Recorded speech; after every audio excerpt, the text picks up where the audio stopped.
Olá pessoal, tudo bem? Bom dia, boa tarde ou boa noite, a depender do momento em que você esteja vendo esse vídeo.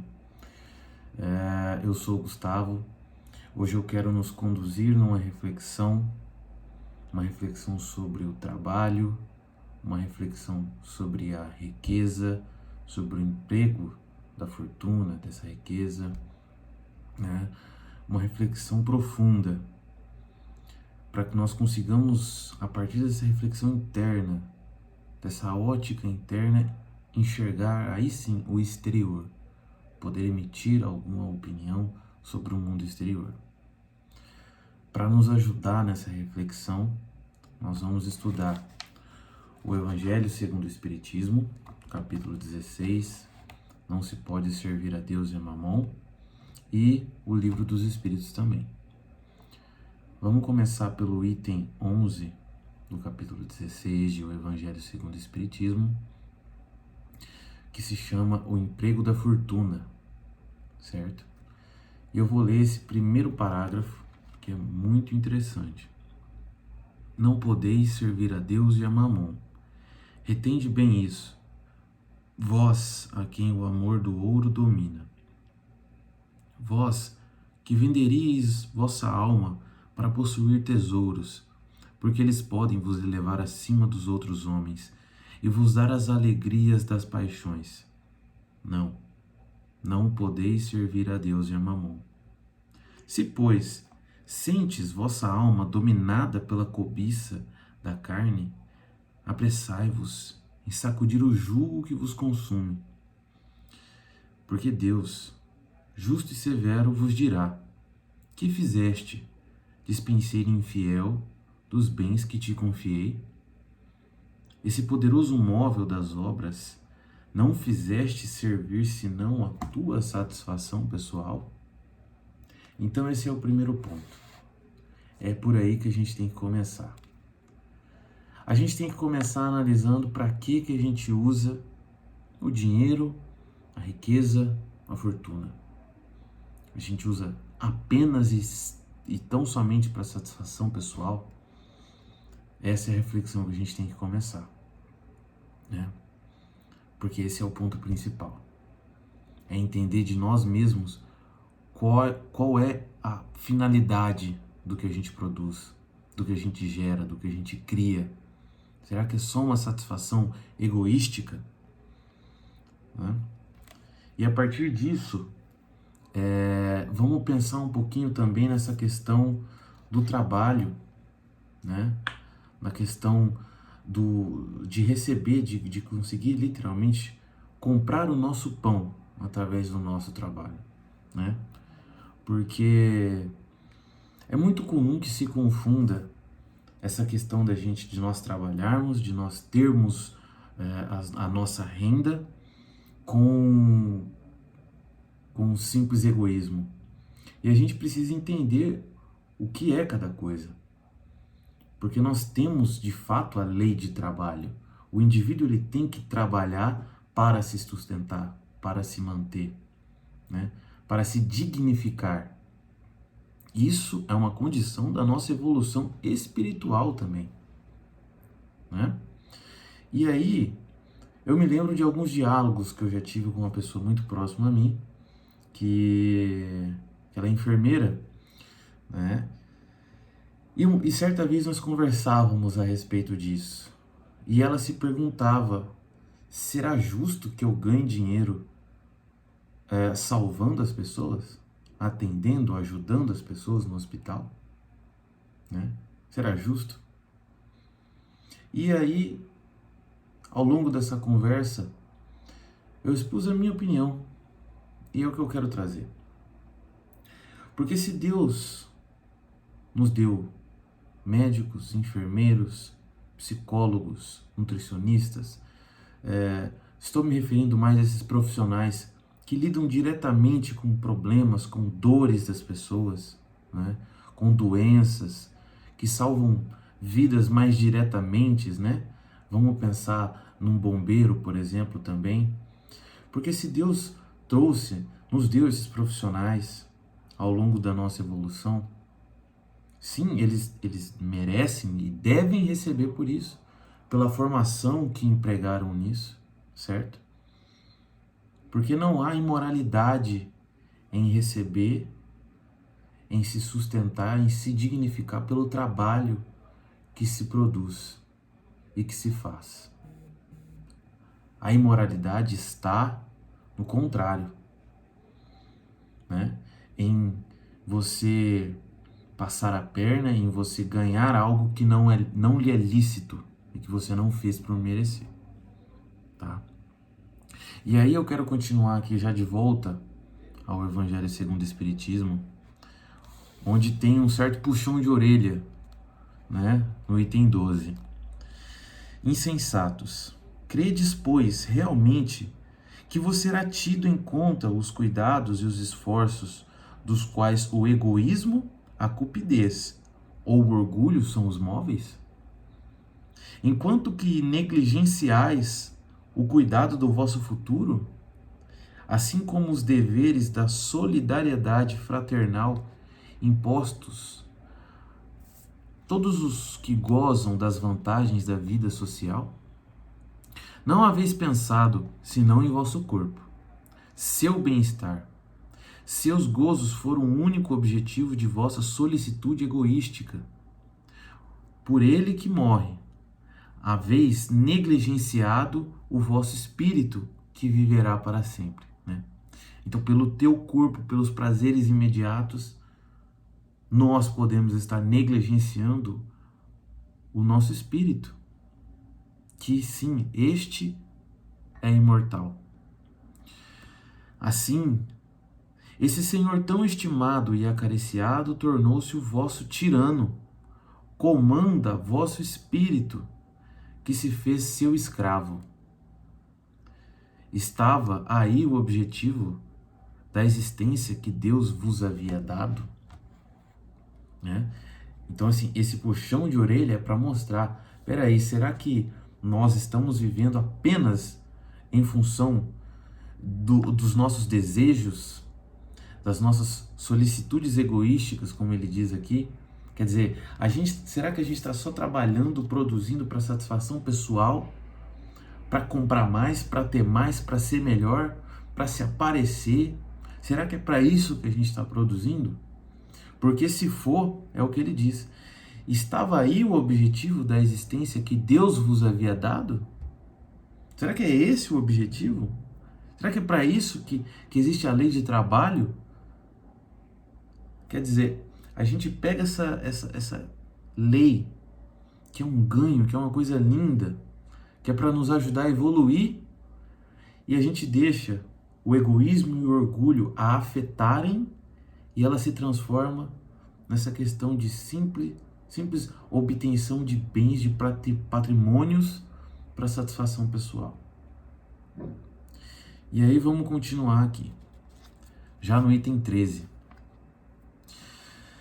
Ao homem, sendo o depositário, o gerente dos bens que Deus depositou em suas mãos, lhe será pedido severa conta do emprego que dele estiver feito em virtude do seu livre-arbítrio. E olha só, o mau emprego consiste em não fazê-lo servir, senão a satisfação pessoal. Ao contrário, o emprego bom é todas as vezes que ele resulta um bem a qualquer para outrem, né? Então, o que é um mau emprego desse dinheiro, dessa fortuna, desses ganhos? É quando ele só serve para nós. E o que é o bom emprego? É quando ele pode fazer um bem e ajudar a qualquer outra pessoa, né? Isso me faz lembrar de uma reflexão feita certa vez a respeito do que é o bem e o que é o mal. E a resposta é muito interessante, porque o mal, ele é o quê? O mal é tudo de bom, é tudo que a gente pode querer. O mal é as vantagens, são os gozos, são os sorrisos, os bens. O mal é tudo de bom só para mim, né? O mal é tudo isso, tudo que parece ótimo, mas quando ele é só para mim. Enquanto que o bem são as mesmas coisas, mas para todos. É possibilitar tudo isso para os nossos irmãos. E continuando no item 13, né, ele nos traz aqui ainda mais reflexões. A fortuna concentrada numa só mão deve ser como uma fonte de água viva que derrama fecundidade e bem-estar em torno dela. Olha só, o que deve ser a fortuna em uma mão? É errado ter uma fortuna em uma mão? Não, não é errado ter a fortuna. O erro está no emprego que se faz dela. Aqui diz, ela deve ser, olha só, como uma mão, uma fonte de água viva que derrama fecundidade. Se essa fortuna serve para proporcionar possibilidades aos próximos, aí sim essa fortuna ela é bem utilizada, ela é produtiva, certo? E aí, analisando aqui, vamos dar uma olhada agora no livro dos Espíritos, né?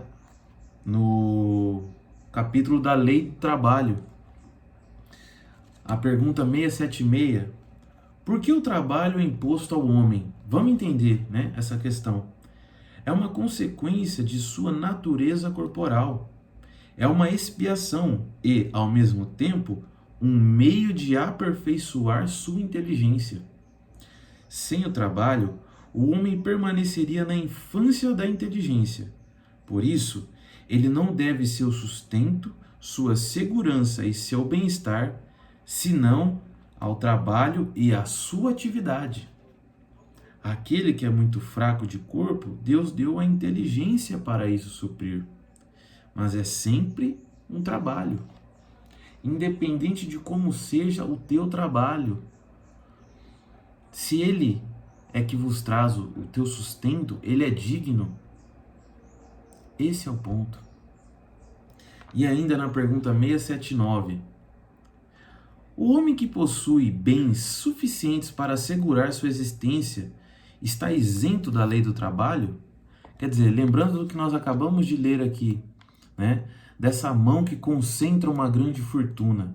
Ele está perguntando sobre essa pessoa. Ele está isento da lei do trabalho? Do trabalho material, talvez. Mas não da obrigação de se tornar útil segundo suas possibilidades, de aperfeiçoar sua inteligência ou a dos outros, o que é também um trabalho. Se o homem a quem Deus distribuiu bens suficientes para assegurar a sua existência, né, não está forçado a se sustentar pelo suor de sua fronte, a obrigação de ser útil aos seus semelhantes é tanto maior para ele, quanto o seu adiantamento lhe dá mais oportunidade para fazer o bem. É o que está de acordo com o que nós vimos aqui no Evangelho segundo o Espiritismo. Esse indivíduo que concentra uma grande fortuna, o trabalho dele é ajudar o próximo a produzir, a ter dignidade, a trabalhar, a ter oportunidade, é ajudar a sociedade como um todo a crescer, a desenvolver e não concentrar a riqueza numa avareza, numa mesquinharia. Não, é ajudar com que os próximos, aos teus irmãos, a tua sociedade, né? E isso pode ser na sua casa, na sua rua, no seu bairro, na tua cidade, do teu estado, do teu país. Mas é ajudar ao próximo a trabalhar e a se desenvolver também, né? Não apenas a questão da esmola, e aí vamos entrar, a gente vai finalizar falando disso, né? Se, entretanto, Jesus fala principalmente das esmolas, é porque naquele tempo e naquele país onde ele vivia, não se conheciam os trabalhos que as artes e a indústria criaram depois, e nos quais a fortuna pode ser empregada utilmente para o bem geral, a todos aqueles que podem dar pouco ou muito. Eu direi, pois, dai esmola quando isso for necessário, mas tanto quanto possível, convertei-a em salário, a fim de que aquele que recebe dela não se envergonhe. Olha só, quando se tem essa fortuna, isso não é errado, mas convertei-a em salário, em oportunidade, não apenas em esmola. Quando se é necessário, sim, tudo bem a esmola. Mas quando houver a oportunidade, ajude com que isso seja ganho com o próprio suor, para criar dignidade ao indivíduo. E vamos finalizar já com uma pergunta aqui da parte novamente do Livro dos Espíritos, de Lei de Justiça, Amor e Caridade, né? Aonde se pergunta: que pensar da esmola? O homem reduzido a pedir esmola se degrada moral e fisicamente, ele se embrutece. Numa sociedade baseada sobre a lei de Deus e a justiça, deve-se prover a vida do fraco sem humilhação para ele. Ela deve assegurar a existência daqueles que não podem trabalhar, sem deixar sua vida à mercê do acaso e da boa vontade. E aí continua mais uma perguntinha: reprovais a esmola? Não, não é a esmola que é reprovável. Frequentemente é a maneira pelo qual ela é feita. O homem de bem que compreende a caridade segundo Jesus se antecipa ao infeliz, sem esperar que ele se estenda a mão. A verdadeira caridade é sempre boa e benevolente. Ela está mais no gesto que no fato. Um serviço feito com delicadeza duplica de valor. Se é feito com ostentação, a necessidade pode fazê-lo aceitar, mas o coração não é tocado por ele, né? Então aqui a gente teve um pouco essa noção do emprego, da fortuna, da necessidade e da função do trabalho, né? Da necessidade, da função e de como aplicar a esmola, né? Se ela é certa ou não. E nós entendemos que não há mal, que não há imoralidade em se ter grandes fortunas. Isso também é uma missão que Deus dá. O errado é não sabê-las empregar. Essa era a reflexão que eu queria trazer. Vamos encerrar fazendo uma prece agora, agradecendo ao nosso Pai. Obrigado, meu Deus. Obrigado, nosso amigo, mestre e irmão Jesus. Obrigado aos espíritos que nos acompanham, que nos assistem, que nos ajudam. Obrigado por nos dar este momento de estudo, por nos ajudar a crescer um pouquinho mais a cada dia, por ter na benevolência e indulgência com os nossos erros, e que nós possamos assim também ser com o próximo, que nós compreendamos as lições distribuídas nestes livros e nesta doutrina, que nós sejamos capazes de levar o bem e o amor ao nosso próximo das mais variadas formas possíveis. Que a tua vontade, nosso Pai, seja sempre soberana e seja sempre feita em nossa vida. Que assim seja. Graças a Deus.